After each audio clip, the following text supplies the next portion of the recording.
Hello everyone बच्चों, कैसे हैं आप सभी। आशा करता हूं आप बहुत अच्छे होंगे। तो दिल्ली पुलिस कांस्टेबल का 15 नवंबर 2023 की फर्स्ट शिफ्ट का मैथमेटिक्स का पेपर लेकर आ चुका हूं मैं आपके लिए। बहुत ही इंपॉर्टेंट है। 14 तारीख की तीनों शिफ्ट का मैं ऑलरेडी पहले ही डाल चुका हूं। प्ले लिस्ट में जाके आप देख लीजिएगा, बहुत अच्छे से समझाया है हर चीज़ें, तो वहाँ पे कर लीजिएगा। जो बच्चे मैथ में कमज़ोर हैं, जो अपने आप को ये सोचते हैं कि मैथ में हम कोई स्कोर नहीं कर सकते, तो आप हमारे चैनल को फॉलो कर लीजिएगा। अभी आपके लिए एक मैथमेटिक्स की न्यू जो सीरीज चलाने वाला हूँ, जिसमें आपको बिल्कुल कंप्लीट और बेसिक से आपको सिखाऊंगा, एक एक पॉइंट क्लियर कराऊंगा, और उसके लिए कोई कॉस्ट ऑफ फ्री होगा, वो आपके लिए कोई कॉस्ट नहीं होगा। तो चलिए शुरू करते हैं। आज का 15 नवंबर का पेपर फर्स्ट देख लेते हैं। यहाँ पे शिफ्ट 1 का जो 15 क्वेश्चन आए थे उनके बारे में देख लेते हैं। देखिए, पहला क्वेश्चन है बच्चों, एक ट्रेन MN सुरंग के जो यहाँ पे पास पहुँचती है। सुरंग के अंदर एक कुत्ता एक ऐसे बिंदु पर स्थित है जो M प्रवेश द्वार में MN की 2/5 मापी गई दूरी है। जब ट्रेन जो है सीटी देती है तो कुत्ता दौड़ता है। यदि कुत्ता सुरंग के प्रवेश द्वार M की ओर बढ़ता है तो ट्रेन कुत्ते से ठीक प्रवेश द्वार M पर मिलती है। यदि कुत्ता निकास N की ओर बढ़ता है तो ट्रेन कुत्ते को ठीक निकास N पर मिलती है। कुत्ते की चाल और ट्रेन की चाल का अनुपात बताना है। ऐसा सवाल जनरली बन जाता है। अगर आप इसको एक तरीके से निकालेंगे तो थोड़ा शायद आप बहुत ज़्यादा टाइम यहाँ पे लगा दें, लेकिन मैं आपको एक ट्रिक बताऊंगा। अगर ऐसा सवाल आ जाए, इसमें आपको कुत्ता दिया गया है, वो कुत्ता भी दे सकता है, चूहा भी दे सकता है, और भी कोई बहुत सारी चीज़ें दे सकता है, तो आपको यहाँ पे एक चीज़ याद रख लेनी है। यहाँ पे टोटल डिस्टेंस आपको यहाँ पे याद रख लेनी है। टोटल डिस्टेंस इंटू 2 गुणा, अब यहाँ पे डॉग है तो डॉग ले सकते हैं। यदि आपके सवाल में हो सकता है वहाँ पे चूहा दे दिया जाए, या आपके वहाँ पे बिल्ली, कुछ भी दे सकता है वो, तो यहाँ पे डॉग की डिस्टेंस, जो यहाँ पे डॉग की डिस्टेंस होती है उसको आप यहाँ पे रख लेंगे बटे टोटल डिस्टेंस, जो यहाँ पे आपकी टोटल डिस्टेंस होगी। ये मैं शॉर्ट में लिख रहा हूँ, टोटल डिस्टेंस। इससे डायरेक्टली आपको यहाँ पे एक ट्रिक मान सकते हैं। ये ट्रिक है जो आपकी डायरेक्टली यहाँ पे इस सवाल को निकाल देगी। तो यहाँ पे टोटल डिस्टेंस कितनी है, बहुत सारे बच्चों को टोटल डिस्टेंस ही नहीं पता होगा। देखिए, यहाँ पे 2/5 बताइए, तो टोटल डिस्टेंस हम यहाँ पे 5 मानेंगे कि हमारे पास टोटल डिस्टेंस कितनी है बच्चों, यहाँ पे 5 है। यहाँ पे माइनस का चिन्ह लगाना है। बहुत सारे बच्चे यहाँ पे ये गलती कर जाएंगे, यहाँ पे माइनस का चिन्ह आपको लगाना है। तो 2 हो जाएगा यहाँ पे -2 इंटू यहाँ पे कुत्ते की डिस्टेंस कितनी है यहाँ पे, यानी कि 2 चला हुआ है वो, तो यहाँ पे 2 बटे टोटल दूरी यहाँ पे कितनी होगी। तो डिस्टेंस यहाँ पे क्लियर हो गया। तो 5 2 दूनी 4 में जाएंगे तो यहाँ पे कितना आ जाएगा, 1/5 आ जाएगा। तो यहाँ पे यही पूछा है कि कितना सही आंसर होगा आपका, तो 1:5 हो जाएगा। जिन बच्चों ने ये सवाल बहुत ज़्यादा टाइम में निकाला था, उन बच्चों का बहुत सारे सवाल छूट गए थे। तो आपको एक ट्रिक यहाँ पे फॉलो करनी थी कि टोटल डिस्टेंस यहाँ पे टोटल डिस्टेंस -2 गुना कुत्ते की डिस्टेंस होगी, या आपका चूहे की डिस्टेंस होगी, कुछ भी वहाँ पे दे सकता है, बटे टोटल डिस्टेंस। टोटल डिस्टेंस आपको लिखना है। ये आपको एक कॉपी में नोट डाउन कर लेना है। मोस्ट इंपॉर्टेंट है, नोट लगा कर लिख लीजिएगा, ताकि ऐसा सवाल आपके एग्जाम में आए तो आप गलती आप ना कर पाएँ, डायरेक्टली आप आंसर निकाल सकते हैं। वरना आप बहुत लंबा टाइम इसमें दे देंगे और आपको यहाँ पर कुछ नहीं मिलेगा। तो आपको ऐसे सवालों को बहुत अच्छे तरीके से निकालना है। चलिए नेक्स्ट क्वेश्चन देख लेते हैं बच्चा। देखिए, नेक्स्ट क्वेश्चन है मेरे बच्चे यहाँ पे, यदि 25 व्यक्ति प्रतिदिन 15 घंटे कार्य करके 5 इकाई कार्य को जो है 8 दिनों में पूरा कर सकते हैं, तो 12 व्यक्ति प्रतिदिन 20 घंटे कार्य करके 10 इकाई कार्य को करने में कितना समय लगे। देखिए, MDH फॉर्मूला होता है, आपको MDH फॉर्मूला ये आपको बटे W, यहाँ पे टोटल वर्क होता है, यहाँ पे टाइम डिस्टेंस भी हो सकता है, H भी हो सकता है, T भी हो सकता है। तो यहाँ पे टोटल कितने हैं, 25 व्यक्ति हैं, तो 25 व्यक्ति आप लिखिएगा। 15 घंटे कार्य कर रहे हैं, इसे लिखिएगा। अब यहाँ पे कितने दिनों में कर रहे हैं, 8 दिनों में। टोटल वर्क कितना है, ये 5 इकाई है, टोटल वर्क नीचे आएगा, तो टोटल वर्क कितना है, 5 बराबर में करिएगा। 12 व्यक्ति हैं आपकी, 20 घंटे कार्य करता है, और कितने दिनों में करेंगे, टोटल 10 यहाँ पे करेंगे। 0 से मैं 0 यहाँ पे ख़त्म कर देता हूँ यहाँ पे। उसके बाद अगर आप यहाँ से देखेंगे तो यहाँ से 2 से कट जाएगा, 2 चौक 8 हो जाएगा, 4 तिये यहाँ पे 12 हो जाएगा, 3 पंजे यहाँ पे 15 हो जाएगा, 5 से 5 खत्म हो जाएगा। तो सही आंसर आपका आ गया 25। बहुत ही इजी तरीके से आप इनको बिल्कुल आप समझ सकते हैं कि 10 सेकंड में एक सवाल का आप आंसर दे सकते हैं, यदि आप इन सारे फॉर्मूलों को जानते हैं, MDH की फॉर्मूले जानते हैं। आप बहुत सारे बच्चे इसमें मिस्टेक कर देते हैं, तो आपको बिल्कुल भी मिस्टेक नहीं करनी है, एक सुटेबल तरीके से आपको सवाल निकालना है। चलिए नेक्स्ट क्वेश्चन देख लेते हैं। देखिए, मीरा ने 10% की छूट देने के बाद एक बैग जो है बेचकर 5% का लाभ अर्जित किया है। यदि बैग का अंकित मूल्य 1050 रुपये है, तो आप उसका क्रय मूल्य आपको बताना है। देखिए, यहाँ पे 1050 है, मैं ऑलरेडी पहले भी आपको इस चीज़ को बता चुका हूँ। अब इसमें इसने क्या 10% की छूट दे दी है, तो 10% की छूट दी है। अब उसको कितना 5% लाभ होना है, तो लाभ 5% कर दीजिएगा। जब आप यहाँ से इसको काटेंगे तो आपको पता चल जाएगा 9, यानी कि 900 रुपये आपका सही आंसर हो जाएगा। कुछ नहीं करना है। बहुत सारे बच्चे इसमें मिस्टेक हो जाते हैं, क्योंकि जिन्होंने ये यहाँ पे 5% लाभ अर्जित ऑलरेडी कर चुका है वो वहाँ पे ये चीज़ें अगर आप समझ जाएंगे तो बहुत ही अच्छे से सवाल को निकाल पाएंगे। मात्र 2 सेकंड में सवाल का आंसर आप दे सकते हैं। नेक्स्ट क्वेश्चन है, चौथा नंबर क्वेश्चन है हमारा, यदि वस्तु की कीमत 2 वर्षों में 25% बढ़ाई जानी है, इस वर्ष कीमत जो है 120 से बढ़कर आपकी 140 हो गई है, तो बताइए कि अगले वर्ष में जो प्रतिशत है वृद्धि होनी चाहिए। तो एक बात बताइए आप, 120 यहाँ पे दिया गया है और यहाँ पे 100 यानी 25% बढ़ाई गई है, यानी 125/100 आप करेंगे यहाँ पे। अगर मैं यहाँ से इसको निकालता हूँ, 0 से मैं 0 खत्म करता हूँ, 2 पंजे 10 कर देता हूँ यहाँ पे, और 2 छिक्का 12 यहाँ पे करता हूँ, 5 से काटता हूँ, 5 दूनी 10 और 5 पंजे 25, तो 25 छिक्का यहाँ पे 150 आ जाती है। अगर आपका 150 ये आ रहा है और आपने बेचा कितना में, बढ़कर कितना हुआ है 140 हुआ है, तो यहाँ पे कितना कम हुआ है बच्चों, 10 कम हो गया। 10 कितने पर कम हुआ, जिसने 150 रख दिया उसका सवाल गलत हो जाएगा। तो यहाँ पे 140/100 कर देंगे। यहाँ पे 0 से 0 खत्म, जब इसको आप यहाँ पे 14 से भाग देंगे तो यहाँ पे 50/7 आपका आ जाएगा, और 50/7 का मतलब है 7.14% आपका सही आंसर हो जाएगा। आप निकाल के देख सकते हैं। बहुत ही सिंपल तरीके से अगर आप निकालेंगे तो सवाल बिल्कुल भी हार्ड नहीं होंगे। बहुत सारे बच्चे इन्हें हार्ड कर लेते हैं। अब चलते हैं 5वें क्वेश्चन पर। देखिए ये क्वेश्चन है, इसमें पूछा है महत्तम समापवर्तक। महत्तम समापवर्तक का मतलब क्या होता है कि कोई संख्या है जो इन तीनों को डिवाइड कर सके। अब यहाँ पे 8 लिया गया है। एक बार आपको 8 का नियम पता होना चाहिए कि 3 संख्या 8 से विभाजित हों। अगर आप यहाँ पे देखेंगे 4 3 6, क्या यहाँ पे 8 से विभाजित है ये, क्योंकि 8 पंजे 40 होता है, तो 36 नहीं कट सकता, तो 8 तो हो ही नहीं सकता, 12 यहाँ पे हो ही नहीं सकता।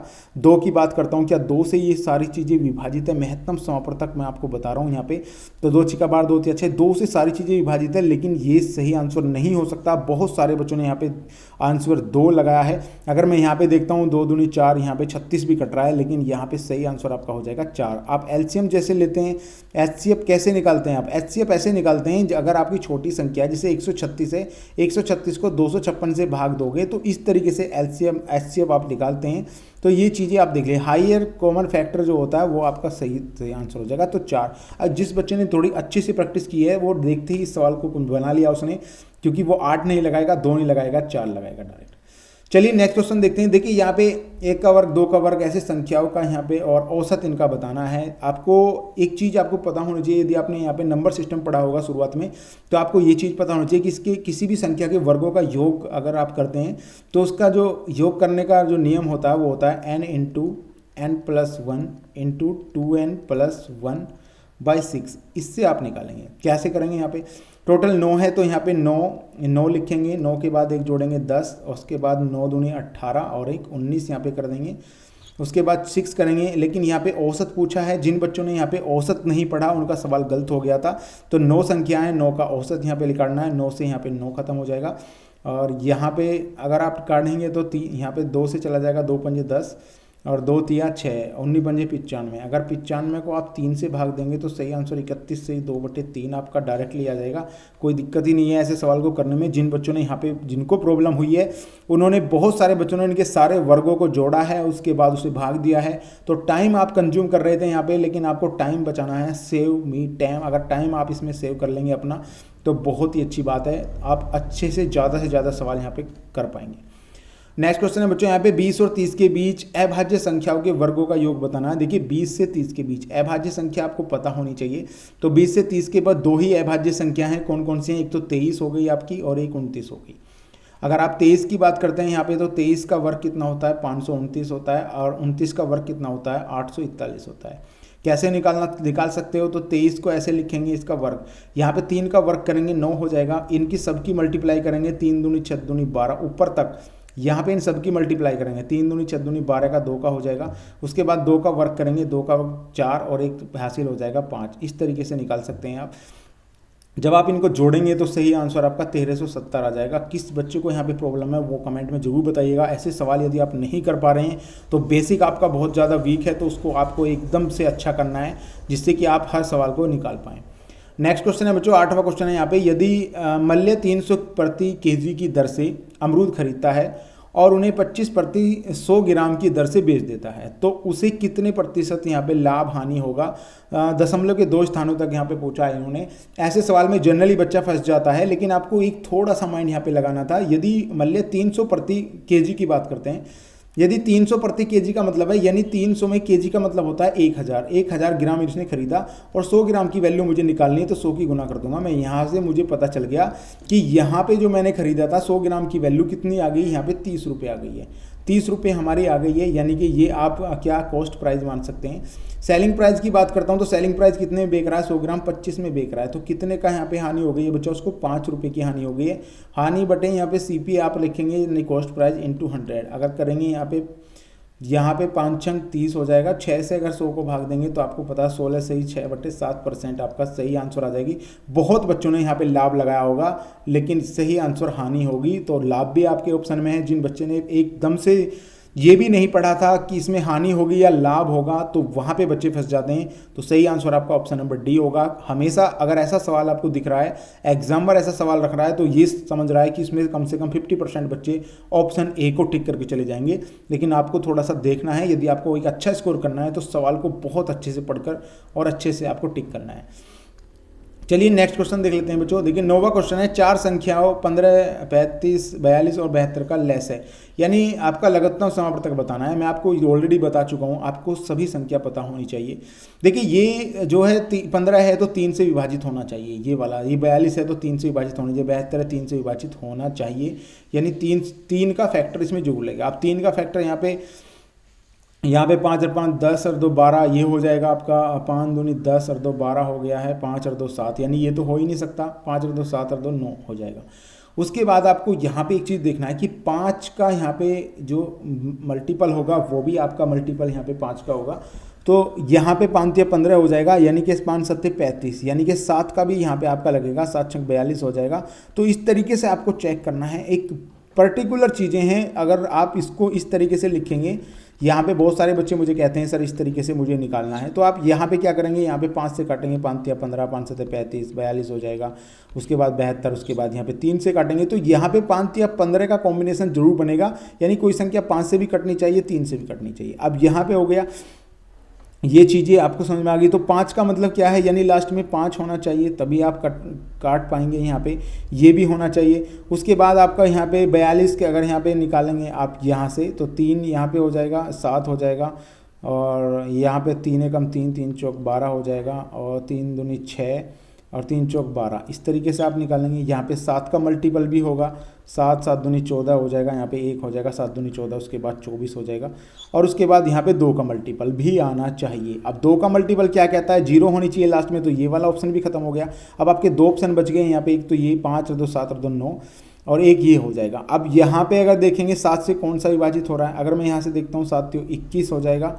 21 के बाद यहाँ पे 4 45 और 7 6 42, यानी ये कटता नहीं है। और 7 की बात करता हूँ तो 7 21, यहाँ पे 4 और 7 6 42 हो गया। तो डेफिनेटली आप यहाँ से काट निकाल पाएंगे कि ये कॉम्बिनेशन 5 3 और 7 का बन रहा है। अगर इससे कोई संख्या विभाजित है तो आपकी बिल्कुल वो लेस इसका होगा, तो आप इस तरीके से निकाल सकते हैं। इतना लंबा भाव अगर आप कर पाएंगे तो हो सकता है गुना में कहीं दिक्कत हो जाए, तो अपने आप को इतना डेवलप करो ताकि आप ऐसे सवालों को बहुत ही आसानी से निकाल पाओ। चलिए नेक्स्ट क्वेश्चन देख लेते हैं। देखिए एक वस्तु की कीमत में 20% की कमी की गई है, मूल कीमत को वापस लाने के लिए नई कीमत में कितनी वृद्धि करनी पड़ेगी। मैंने आपको बताया था वृद्धि या कमी की अगर कभी कोई सवाल आए तो मैंने यहाँ पे लिखा था वृद्धि या कमी, ये वाला सूत्र आपको बताया था 100 माइनस कमी, या वृद्धि भी हो सकती है, ये ऑलरेडी बताया था, इंटू 100। इसे लगाएंगे तो आप यहाँ पे क्या 20% की कमी हो गई है, 100 में से घटा के लिखेंगे इंटू 100, तो 20 चौक 80 और 25 पंजे 100। तो डेफिनेटली आपको बहुत अच्छे से बहुत आसानी से ये सवाल आपने निकाल लिया होगा। अगर आपने मेरी पहली वीडियो देख ली होगी तो आपको इन सवालों में कोई भी प्रॉब्लम नहीं आई होगी। नेक्स्ट क्वेश्चन देख लेते हैं। 11वां निम्न में से कौन सा सबसे छोटा अनुपात है। ऐसा सवाल आ जाता है जनरली और बच्चा इसमें बहुत ज़्यादा कन्फ्यूज हो जाता है। तो यहाँ से अगर मैं देखता हूँ, यहाँ पे अनुपात देखता हूँ मैं 7 और 21 का मतलब है 7 एकम 7, 7 21, 1 3 का अनुपात आ गया। यहाँ पे 15 है तो 5 या 15, 5 चौक 20, ये अनुपात आ गया। यहाँ पे 17/25 अनुपात हो गया। यहाँ पे 21 की बात करता हूँ तो 21/25 हो गया। अब बहुत सारे बच्चे इसको भाग देने लग जाएंगे, वो इतना भी नहीं सोचेंगे इसके लिए कि आप अगर भाग देंगे तो आपको छोटा अनुपात मिल जाएगा। लेकिन आपको एक चीज़ यहाँ पे देखना है, अगर मैं इसको 100 कर देता हूँ तो यहाँ पे 100 करते ही इसको नीचे 100 करूँगा तो यहाँ पे लगभग यहाँ पे 33 आ जाएगा, यानी कि 33 मान सकते हैं आप, 33 मान सकते हैं। यहाँ पे 100 करूँगा तो 25 में कितने की गुना करूँगा, 4 की गुना करूँगा, 25 की गुना करूँगा 4 में, तो यहाँ पे क्या हो जाएगा, 100 हो जाएगा। तो 25 की 75 हो जाएगा यहाँ। उसके बाद यहाँ पे 25 में 4 की गुना करूँगा तो 17 चौक 68 हो जाएगा। उसके बाद यहाँ पे 4 की गुना 21 चौक 84 हो जाएगा। तो सबसे छोटा अनुपात, अब यहाँ पे 84 है, 68 है और 75 है, तो सबसे छोटा अनुपात कौन सा हो जाएगा, यही हो जाएगा। तो डेफिनेटली आप बहुत अच्छे से निकाल पाएंगे अगर आपने ये चीज़ें रिलेट कर ली। अगर आप भाग देने में लग गए, पॉइंटों में चले गए, तो बहुत ज़्यादा समय आप यहाँ पे अपना खर्च कर पाएंगे। तो ऐसा बिल्कुल भी आपको नहीं करना है। नेक्स्ट क्वेश्चन पे चलते हैं। देखिए, उस गोले का व्यास कितना है जिसका पृष्ठीय क्षेत्रफल 2500 पाई स्क्वायर सेंटीमीटर स्क्वायर है। तो आपको पृष्ठीय गोले का पृष्ठीय क्षेत्रफल क्या होता है, 4 पाई आर स्क्वायर यहाँ पे होता है। तो कितना है 4 पाई आर स्क्वायर, यहाँ पे लगभग कितना बता रखा है, 2500 पाई बता रखा है। तो पाई से तो पाई कैंसिल हो जाएगा। आर स्क्वायर की वैल्यू यहाँ पे अगर मैं बताता हूँ तो आपको यहाँ पे कितना 2500 बटे यहाँ पे 4 अगर आप काटेंगे तो 4 छिका 24 हो जाएगा और 25 हो जाएगा, यानी कि यहाँ पे आर स्क्वायर की वैल्यू कितनी आ जाएगी, 625 हो जाएगी। तो आर की वैल्यू कितनी आ गई, यहाँ पे आर की वैल्यू कितनी आ जाएगी, 25 आ जाएगी। पूछा क्या है यहाँ पे, आपको ये चीज़ ध्यान रखनी है, 25 भी ऑप्शन में है। जिस बच्चे ने 25 ऑप्शन में लगा दिया वो गलत हो जाएगा। इसने पूछा है उस गोले का व्यास बताना, व्यास।